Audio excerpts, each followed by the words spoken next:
The thing you think these phrases do? They don't do that. You can say them perfectly, in the exact right moment, and nothing changes.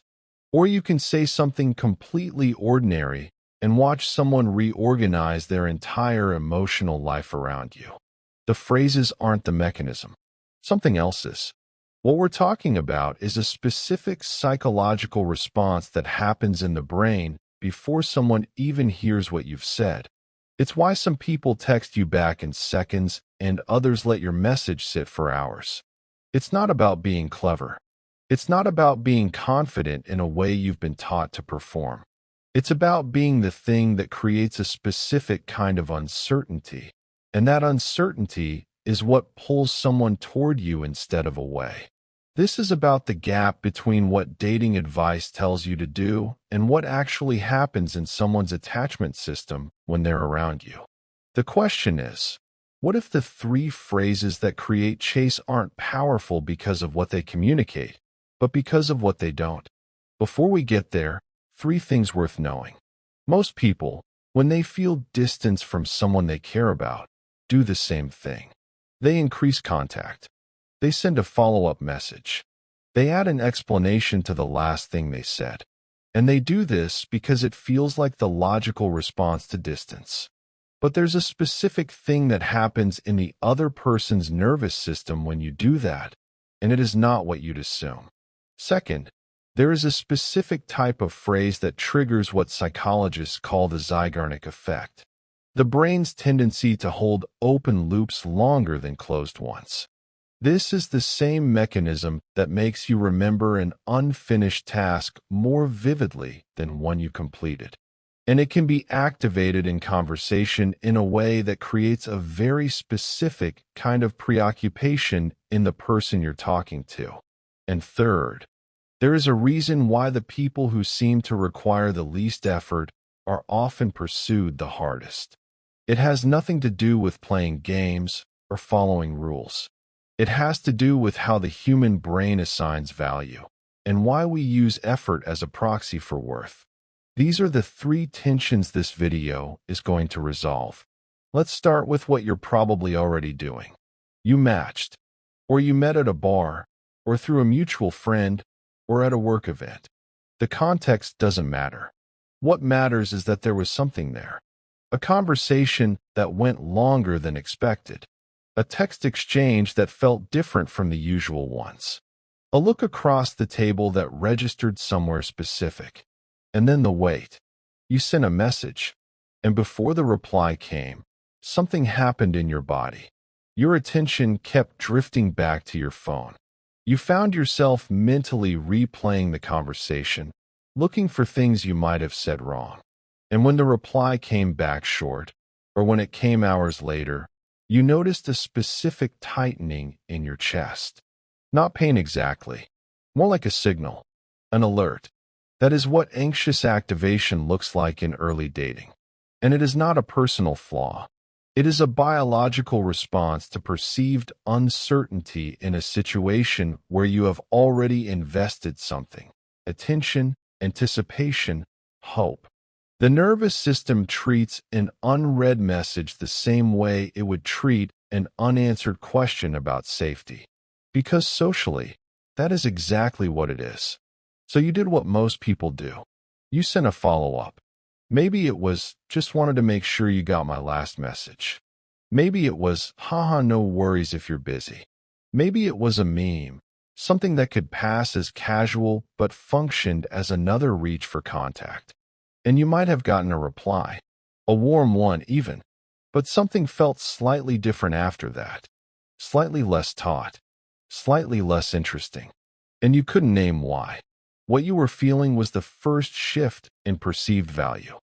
Because the moment you doubled down on contact without an invitation to do so, information was transmitted. Not about who you are as a person, about your position in this interaction. And the other person's nervous system, without any conscious decision-making on their part, registered a calibration. This is where most people are when they find this video. Not in crisis. Not at rock bottom. Just noticing that something is not quite working and that the standard advice is not addressing whatever is actually happening underneath.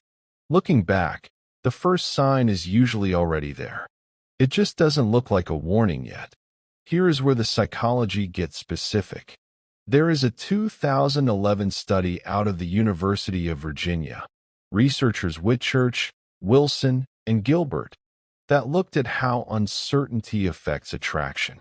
What they found contradicts almost everything popular dating advice suggests. Women were shown Facebook profiles of men who had supposedly rated them. One group was told these men had rated them very highly. A second group was told the men had given them average ratings. And a third group was told nothing. They were uncertain whether the men liked them or not. The group most attracted to the men? The uncertainty group. Not the ones who knew they were liked. The ones who didn't know. The brain, under mild uncertainty about someone's feelings, becomes preoccupied. It fills in the blank. It runs the question in the background. And that preoccupation is neurologically indistinguishable from early-stage attraction. This is the mechanism behind all three phrases. Not tricks, not manipulation. The deliberate management of what is and is not confirmed. Phrase 1, I'm still figuring you out. Said after a conversation that felt genuinely good. After a date with real warmth, real chemistry. This phrase does something precise. It refuses to confirm the obvious. When someone has an enjoyable interaction with you, their brain wants a signal. It wants to know, did I register? Did this matter? I'm still figuring you out. Answers that question with a held open door rather than a wide window. It confirms that you're paying close attention, close enough to still be processing them, but it withholds verdict. And withheld verdicts are what brains return to, sometimes for days. What this phrase communicates at the behavioral level, you observe. You think carefully. You do not arrive at conclusions quickly. That is, by definition, the behavior of someone with standards. What it does not do, manufacture interest that isn't there. If you feel something genuine, this is simply the honest version of it, because you are, in fact, still figuring them out. The phrase is true. That is the only context in which it works. Phrase 2, I had a great time. I'll reach out when I'm free. This one is about the sequencing of pursuit, and it deliberately contradicts what most advice tells you to do. After a good date, the instinct is to confirm the connection quickly, to send the I had such a good time text within the hour, to lock in the next plan, to demonstrate clearly that you want this to continue. This feels like emotional maturity. In practice, it is the behavioral equivalent of resolved uncertainty, and resolved uncertainty is the end of preoccupation. I had a great time. I'll reach out when I'm free, does the opposite. It confirms the positive. The experience was good. You are not withdrawing, but it introduces a variable. When are you free? That is now an open question. And open questions, per the Zeigarnik effect, remain active in working memory longer than answers. The phrase also communicates something specific about your life, that you have one, that your time is not infinitely available, that access to you is not automatic. That has a precise effect on perceived value that has nothing to do with strategy and everything to do with actual, real scarcity. You are busy. You are not performing busyness. Act. The goodbye is warm but complete. Muted urban palette. Phrase 3. That's actually interesting. Most people don't think that way. This is the most precise phrase of the three, and the most easily misused. Use it only when it is true. What it does, it provides selective validation, not blanket approval. Not, you're so smart, or I love the way you think. Those responses feel good for a moment and are metabolized within hours. Selective validation, the acknowledgement of something specific, particular, and observed, does something different in the brain. It communicates that you pay attention, that you have a reference point, that your approval is not automatic, not available to everyone, not a function of trying to make someone feel good, that it was earned by a specific thing they said in this specific moment. People do not pursue approval they already have. They pursue the approval they're not fully certain about. The research behind this is well established in social psychology. Esteem from a selective source is valued more highly than esteem from an indiscriminate one. The person who tells everyone they meet that they're brilliant produces a specific, modest response. The person who very occasionally says, quietly, without performance, that something you said was different from what most people say, produces something considerably more powerful. And then came the detail that changes how you apply all three of these. The part that most people who cover this subject leave out entirely. These phrases work within a specific window, and knowing that window is the difference between understanding psychology and using it as a performance. Because performances fail the moment the person across from you begins to notice the gap between what you're saying and what your behavior reveals. If you are using these phrases while your stomach is tight and your phone is face up on the table waiting, you are not using them correctly. They will read as performance, not because the words are wrong, but because the behavior surrounding them contradicts everything the phrases are designed to signal. There is a physical tell for this. When you send a message and immediately begin monitoring whether it landed, when your attention snaps back to your phone within minutes, when you start composing the follow-up before the reply has arrived, your body is telling you something accurate. You are more invested in their response than in what you actually feel. And that asymmetry transmits, not through the words themselves, through the pattern of your behavior across time. This is the honest part, the part that changes what these phrases actually require of you. None of these phrases compensate for a nervous system that is operating in pursuit mode. They work because they are an expression of something that is already true. You are interested, but not dependent. You are engaged, but not anxious. You have a life that is not paused waiting for a reply. When that is authentic, the phrases are simply language for what already exists in you. When it is not authentic, the other person will not be able to name what feels slightly off. But they will feel it, and they will pull back in a way neither of you will be able to explain in the moment. That is not a moral failure. It is a behavioral signal. The nervous system reads congruence. It is extraordinarily good at detecting when what someone says and what they do are pointing in different directions. At the beginning of this video, I said the phrases aren't the mechanism.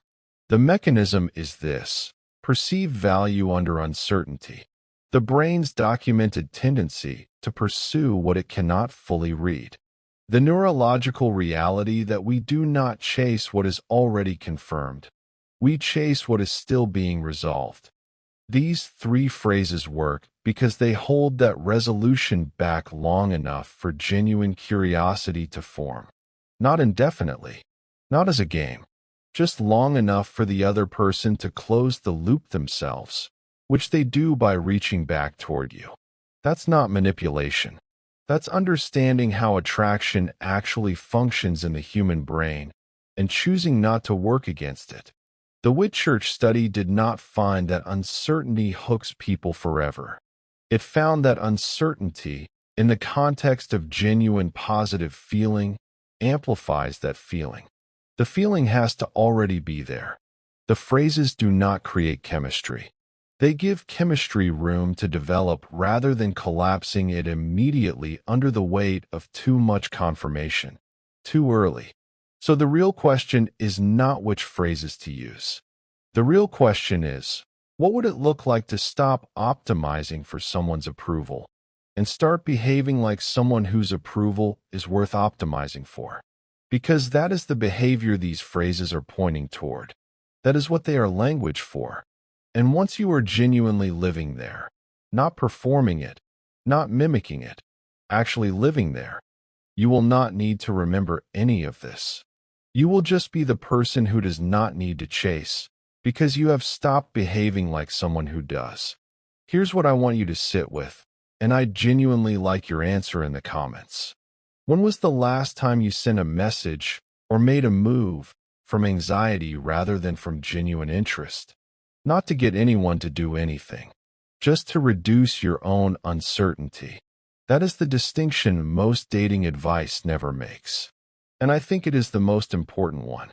If this kind of content, the behavioral psychology, the honest mechanics, stays with you, there's something coming next that goes deeper into why the people who seem to need the least reassurance consistently receive the most of it, and why that is not a coincidence.